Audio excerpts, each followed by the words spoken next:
लिखने से हमें ज्ञात करना है कि वाक्य को कैसे शुद्ध किया जाए। तो एक एक को हम लोग सबसे पहले देखते हैं। तो सबसे पहले लिखिए वचन संबंधी अशुद्धियां। वचन संबंधी अशुद्धियां लिखिए। वचन संबंधी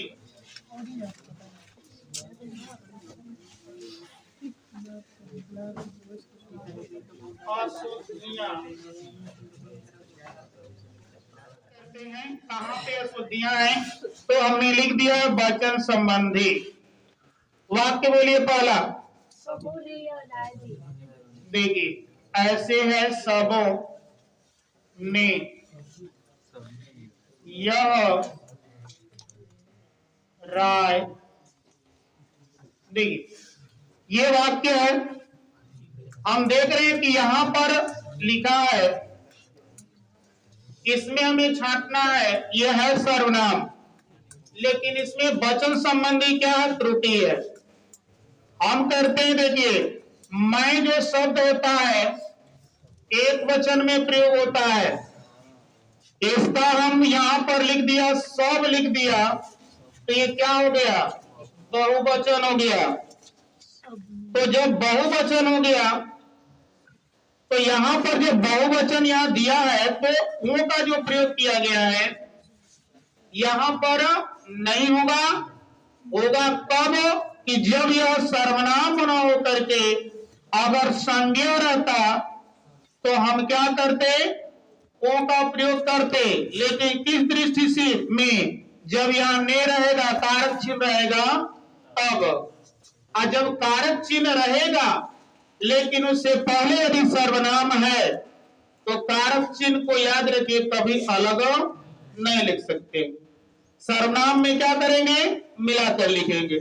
संज्ञा के साथ चाहे विशेषण के साथ जो कारक चिन्ह आता है उसको अलग लिखा जाता है। तो हम देख रहे हैं कि यह सर्वनाम है, अब खुद ये संज्ञा नहीं है, तो ने जो लिखा गया है तो अलग ही दिक्कत है। दूसरी बात ये जो है बहुवचन जो है ओ का प्रयोग किया गया है वो कारक चिन्ह के अनुसार ही किया जाता है। अगर कारक चिन्ह नहीं आता है तो इसका प्रयोग नहीं होता है। लेकिन यहाँ पर बहुवचन है सब, तो इसमें हम सर्वनाम है, इसमें ने को क्या कर देंगे? जोड़ देंगे। तो हमारा ये क्या हो जाएगा? सबने यह राय दी, ये हमारा वाक्य सही हो जाएगा। आई बात समझ में? दूसरा वाक्य बोलिए। नहीं, सभी नहीं, यहां पर सबने दिया है तो सबने कर देंगे। और बोलिए दूसरा, ये बहुत इंपॉर्टेंट है। उसने अनेकों ग्रंथ लिखे।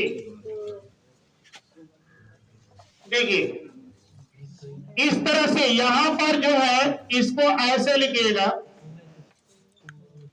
ये शुद्ध होता है शुद्धिकरण वर्तनी की दृष्टि से। वर्तनी में भी देखना है, यहां पर ओ है तो क्या है? लगना चाहिए बिंदु। अब देखिए यहां पर एक शब्द होता है, इसका अपोजिट होता है अनेक। एक का अनेक, एक को दर्शाएगा, अनेक क्या है? बहुत को दर्शाएगा। इसका मतलब कि एक वचन में एक है और अनेक जो है बहुवचन है। तो अनेक जब बहुवचन है तो यहाँ पर अनेक का अनेकों बहुवचन नहीं होगा। दूसरी बात, अनेक पर ओ की मात्रा लगी हुई है, ये तभी लगेगी जब इसके जस्ट बाद कारक चिन्ह का प्रयोग होगा। लेकिन यहाँ पर अनेक में अनेकों प्रयोग जब करेंगे तो यहाँ पर जो ये ग्रंथ है ये कारक चिन्ह नहीं है, इसलिए यहाँ पर अनेकों न होकर के क्या होगा? अनेक होगा। तो लिख डालिए कि उसने अनेक ग्रंथ लिखे। ये आपका, ये बहुत इंपॉर्टेंट है, ये बहुत बार एग्जाम में पूछा जाता है। अनेकों लिख दिया जाता है, लेकिन हमेशा समझिए कि अनेक बहुवचन जब आएगी तो अनेकों नहीं। है ना। अच्छा, इसके बाद महाभारत 18 दिनों तक चलता रहा। देखिए, महाभारत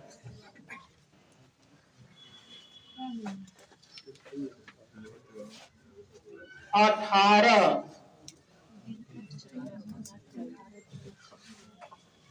दिन तक, ये दिनों तक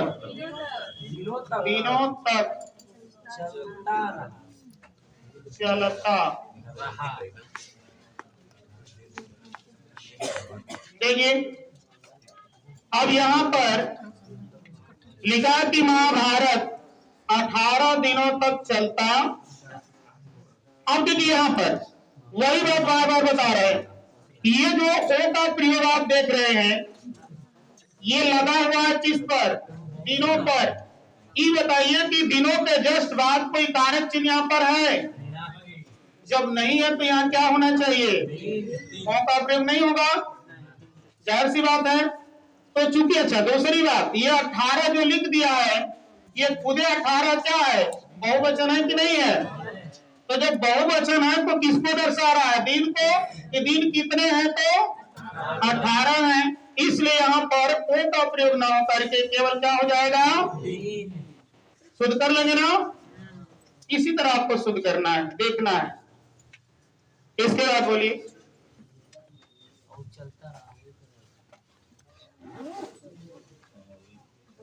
आगे। पाकिस्तान ने गोले और तोपों से आक्रमण किया। पाकिस्तान ने गोले और तोपों से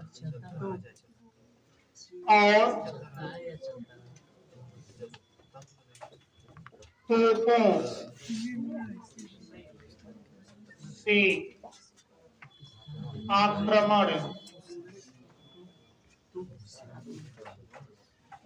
किया। देखिए, यहां पर लिखा हमने ऐसी बात कही कि अशुद्ध है, इसको शुद्ध करना है। हमको वचन संबंधी अशुद्धि पढ़े थी, केवल वचन संबंधी देखेंगे। अब यहाँ पाकिस्तान एक है तो एक देश, ये तो सही है। ने का प्रयोग किया गया है तो ये क्या समझ जाएंगे कि तुरंत ये भूतकाल का वाक्य है, क्योंकि तो भूतकाल के वाक्य में क्या होता है? दिखाई देता है। अच्छा, दूसरी बात, यहाँ पर हम देख रहे हैं कि यहाँ गोले लिखा है और ये लिखा है तोपों। इसका मतलब कि ये तोप और गोला जो है दोनों किससे जुड़ा है? और से जुड़ा है। और इसके जस्ट बाद क्या आ रहा है? से। ये से क्या है? कारक चिन्ह है ना। जब कारक चिन्ह लगा हुआ है, इसका मतलब यहाँ तोपों तो सही है, तो यहाँ गोले आपका क्या है? गलत है। ये सीधा इसको कर देंगे गोलों और तोपों से आक्रमण किया। आया बात समझ में? तो इसको संशोधन कर लीजिएगा। और खत्म हो गया क्या है? और कभी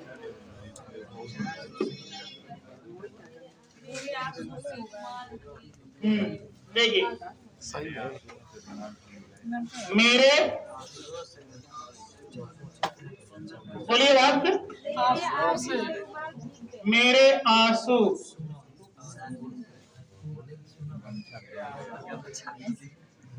आंसू से रुमाल भीग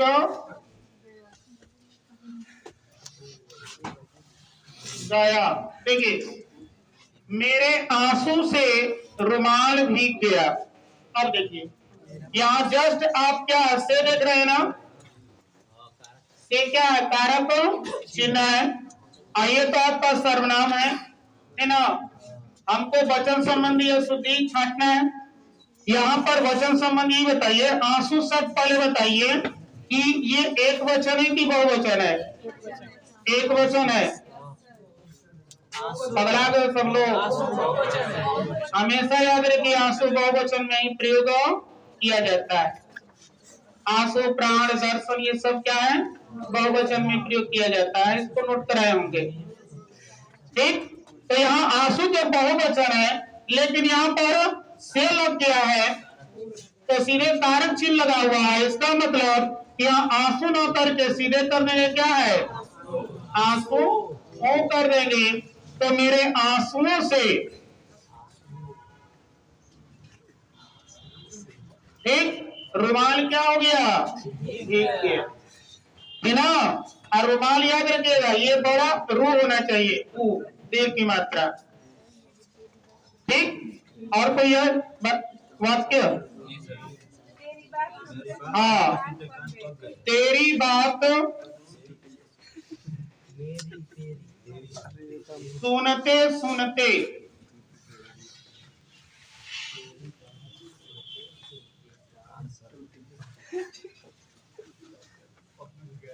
क्या हुआ, मेरे कान पक गए, सुनते सुनते कान पक गए। यानी कहने का मतलब कि दिक्कतें पैदा हो गई, है ना। अब देखिए यहां शब्द याद रखिएगा, ये जो बात शब्द है अकारांत आरांत में, तो इसका बहुवचन क्या होगा, बातें, होगा कि नहीं होगा, बात का बहुवचन बातें। अब यहां देखिए, अब यहां तेरी बात सुनते सुनते, देखिए कहां पर दिक्कत है, ये सुनते और सुनते दो बार दिया गया है। इसका मतलब कि बार बार सुन रहा है, तो बार बार जब सुन रहा है तो एक बात तो सुनेगा नहीं बार बार, चाहे कई बात को बार बार हटाया जाए, बार बार कहा जाए, तो इसका मतलब कि बात न होकर के क्या हो जाएगी, बातें। तो सीधे कर रहे हैं, यहाँ पर क्या हो जाएगा, तेरी बातें सुनते सुनते कान पक गए, तो ये बहुवचन आप बना देंगे। आई बात समझ में। चलिए, तो ये हो गया वचन संबंधी अशुद्ध। अब देखते हैं कैसे शुद्ध करना है। वचन में कहाँ दिक्कतें हैं, स्त्रीलिंग में। बोलिए, पहला वाक्य बोलिए, परीक्षा की प्रणाली, क्या है आगे, बदलना चाहिए।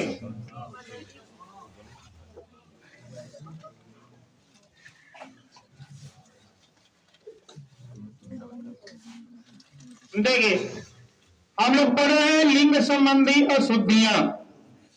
अब यहां देखिए सबसे पहला सवाल ये लिखा है परीक्षा, ये परीक्षा लिखा है, ये बताइए कि ये पुल्लिंग है कि स्त्रीलिंग है, पुल्लिंग है। परीक्षा होती है, परीक्षा क्या है, स्त्रीलिंग है। तो सीधे जो परीक्षा स्त्रीलिंग है तो इसके अनुसार हम क्या करेंगे, क्रिया को बदल देंगे कर्ता के अनुसार, है ना। तो कह देंगे कि परीक्षा की प्रणाली बदलनी चाहिए। आई बात समझ में। चलिए, और दूसरा वाक्य, मुझे मजा आती है। हाँ, मुझे नहीं, जो वाक्य बोले वो बोलिएगा, मुझे मजा आती है। देखिए इस तरह से मुझे मजा आती है, मजा शब्द दिया है, इसको हमें पहचानना है कि पुल्लिंग है कि स्त्रीलिंग है। तो ये क्या है, पुल्लिंग है, इसलिए इसके अनुसार क्या करेंगे, तो मुझे मजा आता है, तो ये आती ना करके सीधे कर देंगे आता है, तो ये हमारा शुद्ध हो जाएगा। ठीक, अच्छा चलिए आगे। वह धीमी स्वर में बोला, वह धीमी स्वर में बोला। देखिए वह धीमी स्वर में बोला। अब यह हमें पता नहीं है कि कहाँ अशुद्धि है, लेकिन हमें उसी को ढूंढना है। देखिए वह, ये सर्वनाम है, यानी संज्ञा के स्थान पर प्रयोग किया गया है।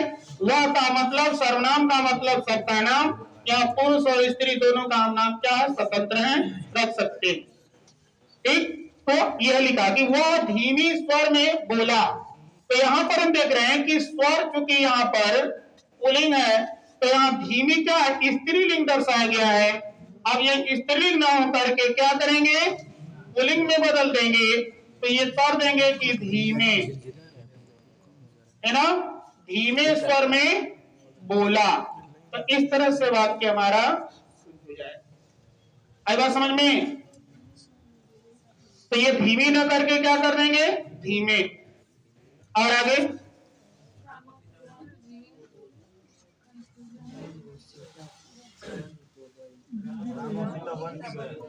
राम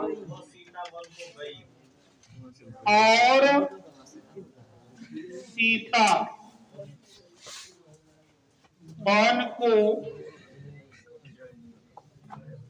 गई। देखिए अब यहां पर देखिए, राम भी संज्ञा, सीता भी क्या है, संज्ञा, लेकिन ये पुल्लिंग है और ये क्या है, स्त्रीलिंग है। ठीक, लेकिन दोनों क्या है, ये अन्य पुरुष है। ठीक, जब अन्य पुरुष का कर्ता, पहला कर्ता अगर पुल्लिंग का है, तो हम क्रिया का जो प्रयोग होगा वो बहुवचन के रूप में हम क्या है, पुल्लिंग का अनुसार करेंगे। तो इस तरह से राम और सीता वन को गई ना हो करके हम क्या कर देंगे, गए।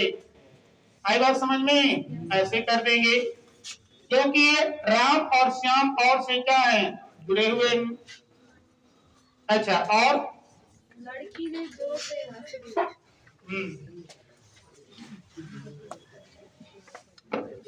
लड़की ने जोर से हंस दी। देखिए, लड़की ने जोर से हंस दी, इस तरह से लिखा है। यहां भी देखें कि लड़की सही है, ने जो है इसके अनुसार प्रयोग किया गया, सही है। जोर से ये क्या है, क्रिया की विशेषता बताई गई है ना, तो ये अभिकारी शब्द हो गया, यहां तक भी सही है। अब हमें पहचान में नहीं आ रहा है कि ये कहां गलत है। तो इस वाक्य जो दी में अंत में क्रिया दिया है, ये दी न होकर के सीधे क्या कर देंगे, दिया, क्योंकि उन्होंने यह काम क्या भूतकाल में कर दिया, है ना। तो इस तरह से यहाँ पर हम प्रयोग कर देंगे। तो लड़की ने जोर से हंस दिया, वाक्य हमारा शुद्ध हो जाएगा। और उसने संतोष का सांस लिया। उसने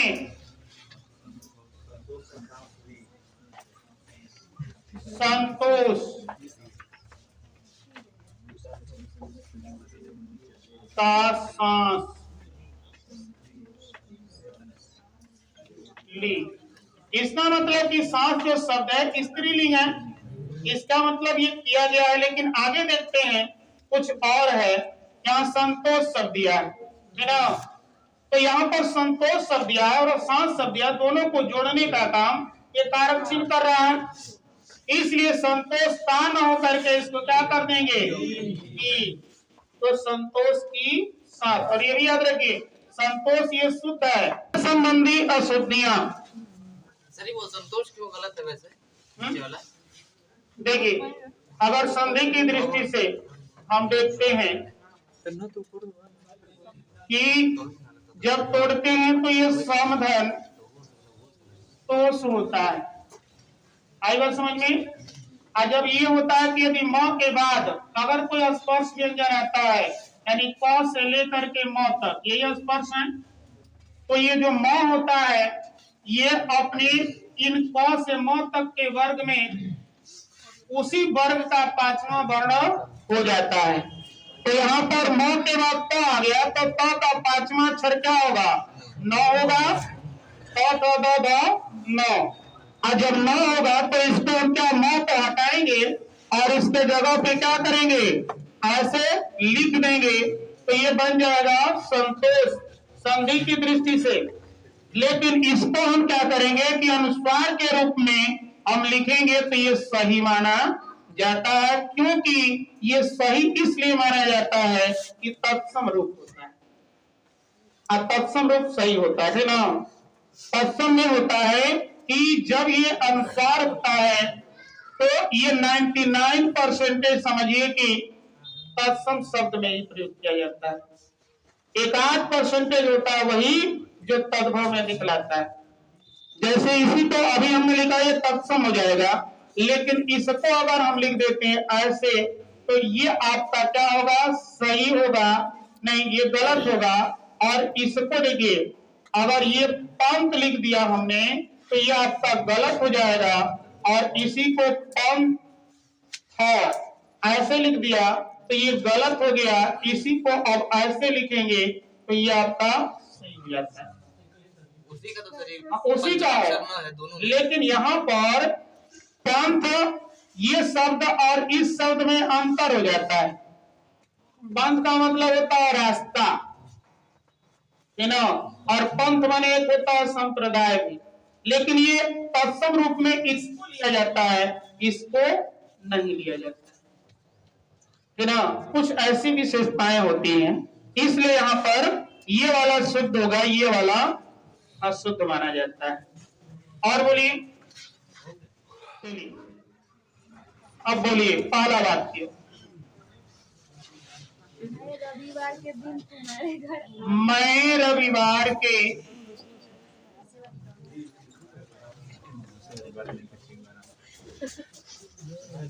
दिन तुम्हारे घर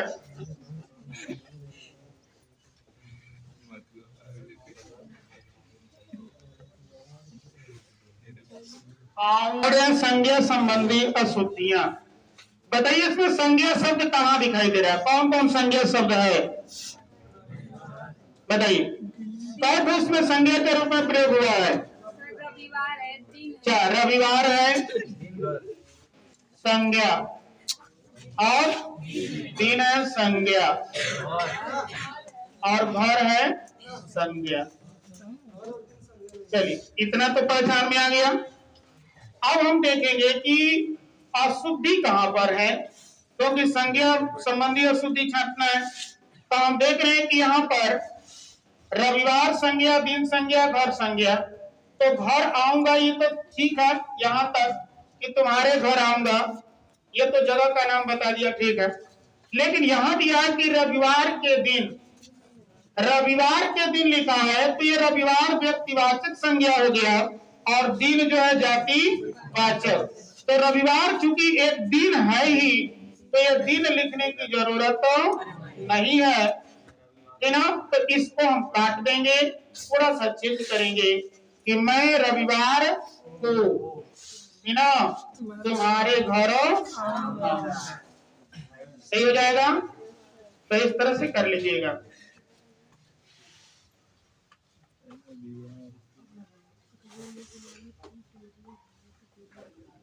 और अगला वाक्य बोलिए। गले में गुलामी की बेड़ियां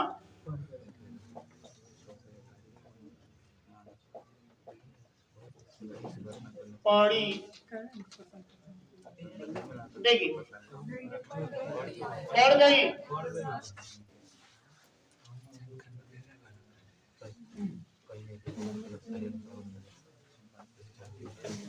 गले में गुलामी की बेड़ियां पड़ गई। अब देखिए यहां पर हमें क्या करना है, शुद्ध करना है इसको।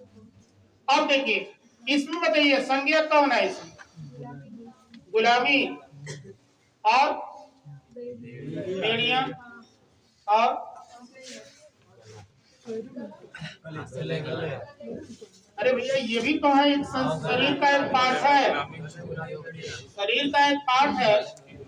अच्छा देखिए ये बताइए बेड़ियां शब्द लिखा है इसी को बस में अपने बस में करने के लिए लिखा कि गुलामी की बेड़ियां, यानी गुलाम बनाने के लिए बेड़ी शब्द का प्रयोग किया गया। तो बेड़ी कहाँ पड़ती है? हाथ में और पैरों में। जब कोई केस का मर्डर कर देता है, चाहे जो भी करता है, जब कोर्ट में ले जाया जाता है तो उसको कुत्ते की तरह बांध कर तो ले नहीं जाते हैं लोग, उसके हाथ में क्या हथकड़ी लगा करके ले जाते हैं। यहाँ पर बेड़ियां कहाँ पड़ती हैं? तो पैरों में, कि हमारे पैर आदमी क्या है नहीं जाएंगे। तो यहाँ पर गले में ना होकर के सीधा क्या करेंगे? पैर लगा देंगे और में कारक चिन्ह है, इसलिए ओ का प्रयोग कर देंगे। तो लिख देंगे कि पैरों ना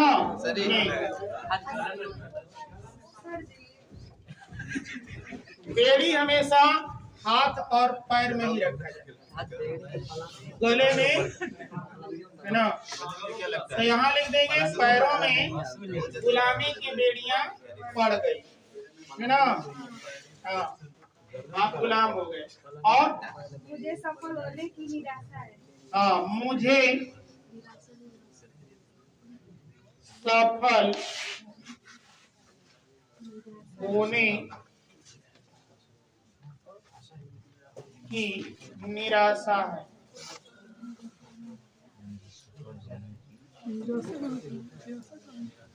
बताइए इसमें कहां पर कौन ऐसा शब्द है जो संज्ञा के रूप में प्रयोग किया गया है? सफल और किस प्रकार की संज्ञा है? भाववाचक संज्ञा। अच्छा देखिए, तो मुझे सफल होने की निराशा है। तो निराशा जो शब्द लिखा है इसको यहाँ पर देखिए, समझिए तो क्वेश्चन और अलग से, इसमें यदि हम नीर को अलग कर दें तो बचेगा क्या? आशा, है ना। इसका मतलब कि उपसर्ग जुड़ा था, है ना, आशा अर्थात हमारी इच्छा। इसका मतलब कि नीर लगा है तो बिना आशा के, है ना होगा। इसका मतलब यह है बिना आशा। दूसरी बात, इसको ऐसे यदि हम तोड़ते हैं अधन आशा, तो यहाँ पर किया ये जो दिखाई दे रहा है विसर्ग संधि के अंतर्गत हमारा टूट करके क्या है बन गया निधन आशा। ये बन गया निराशा बन जाएगा जब लागू करेंगे तो। अब ये नी लगा है तो विसर्ग से पहले ये नी उपसर्ग है, और यहाँ पर नी का मतलब ही होता है निगेटिव अर्थात नकारात्मक में प्रयोग किया जाएगा। तो इस तरह से यहाँ जब हम प्रयोग करेंगे तो इसको आशा को पहले और इसको बाद मिला देंगे। तो लिख देंगे कि मुझे सफल होने की आशा नहीं है, ना। ऐसे हमारा वाक्य शुद्ध हो जाएगा, क्योंकि निराशा जिसकी आशा ना हो। तो इसको ऐसे लिखेंगे, मुझे सफल होने की आशा नहीं है, क्योंकि निराशा लिखा है। अच्छा, और है बोलिए। हाँ, गोलियों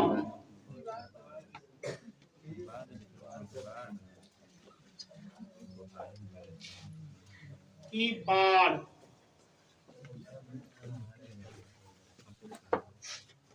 कर दी।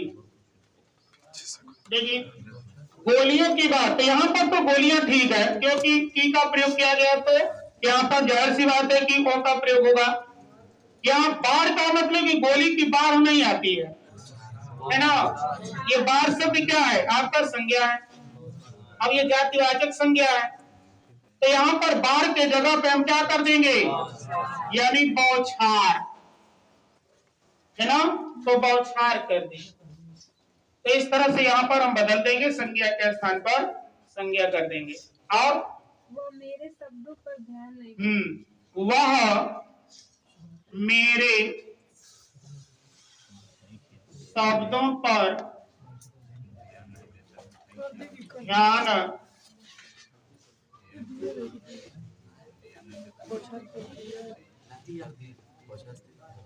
वह मेरे शब्दों पर ध्यान नहीं देता।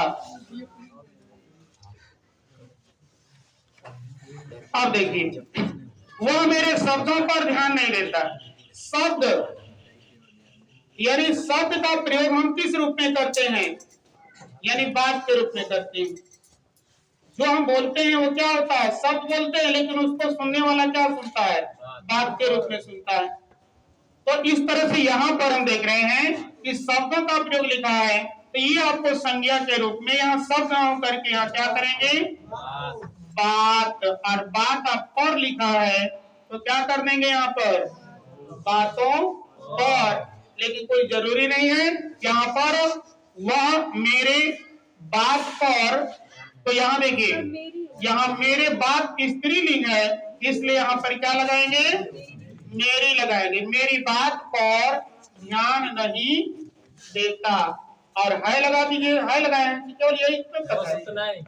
चलिए इतने तक। वह मेरी बात पर ध्यान नहीं देता, या चाहे कर सकते हैं मेरी बातों पर ध्यान नहीं देता, क्योंकि बात का बहुवचन बातें होता है।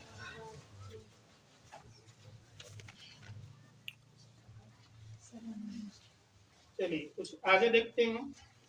अशुद्धियां, कारक संबंधी अशुद्धियां।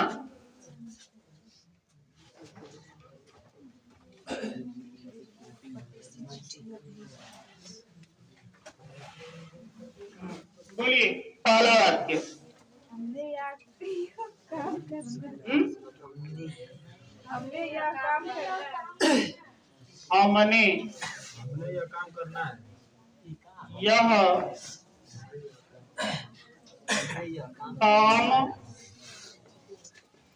काम करना। देखिए आप सोचते होंगे कि कारक चिन्ह तो इसमें दिखाई दे रहा है, कहीं दिखाई नहीं दे रहा। कैसे कारक संबंधी अशुद्धि है, कहाँ दिखाई दे रहा है, यानी यहाँ पर हमने, ना, क्योंकि यहाँ पर ने क्या है, सर्वनाम के साथ कारक अभी बताया कि जुड़ा रहता है, और कारक के साथ बाकी संज्ञा के साथ अलग रहता है। तो यहाँ पर जुड़ा हुआ तो ने करता, ठीक। अच्छा, यहाँ पर ने करता है तो लिखा कि हमने यह काम नहीं करना है, ये तो बात बिल्कुल गलत है। यहाँ पर सीधे क्या करेंगे, ने को हटा के और कर्म कारक में बदल दीजिए, आपका सही वाक्य हो जाएगा। तो कर देंगे कि मुझे एक यह काम क्या करना है। तो वाक्य आपका क्या है, अब मुझे जो है तो सीधे यहाँ पर क्या है, कर्म कारक है, क्योंकि यहाँ पर वर्तमान काल का वाक्य है, तो को कारक क्या है, छिपा हुआ। सर हमें नहीं हो जाएगा ना, क्यों सर? हमको नहीं होगा, केवल हमें, ये मुझे, सर मुझको भी नहीं होगा। हमें नहीं होगा। हमें यह काम करना है। ना, हमें यह काम नहीं करना, ये नहीं होगा। करना है। हाँ, मैंने राम को पूछा। मैंने राम को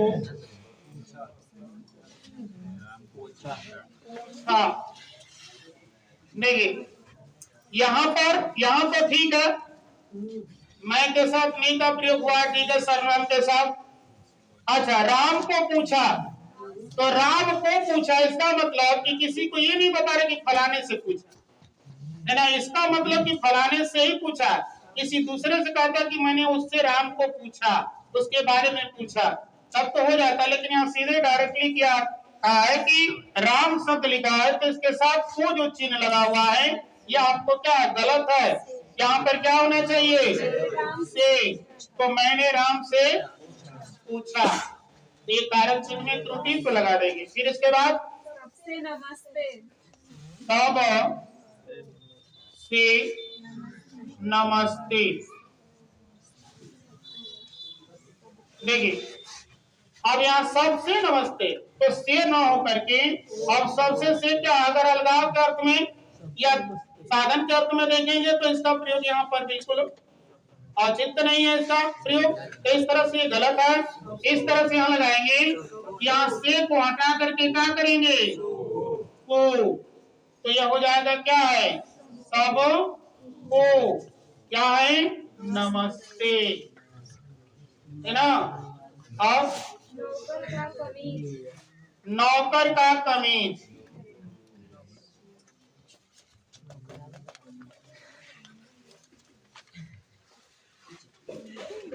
देखिए नौकर का कमीज।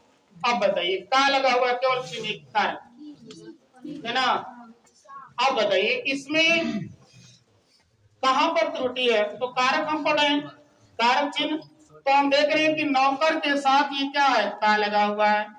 अब सवाल पैदा होता है कि कमीज शब्द क्या है, स्त्रीलिंग है कि पुल्लिंग है। तो जब स्त्रीलिंग है तो इसलिए काम को हटा करके क्या करेंगे, की लगा देंगे, तो ये वाक्य हमारा शुद्ध हो जाएगा। अच्छा, और मैंने नहीं जाना, मैंने नहीं जाना। ठीक, अब जाना का मतलब क्रिया लगाएंगे, जाने की क्रिया। जाना का मतलब कि ज्ञात होना का नहीं लगाएंगे ना, ये केवल भ्रमित करने के लिए दिया। तो सीधा यहाँ पर क्या है, यहीं पर प्रयोग करके देख लीजिए, मुझे नहीं जाना। ठीक, और मेरे नए हाँ, मेरे नए पते से चिट्ठी भेजना।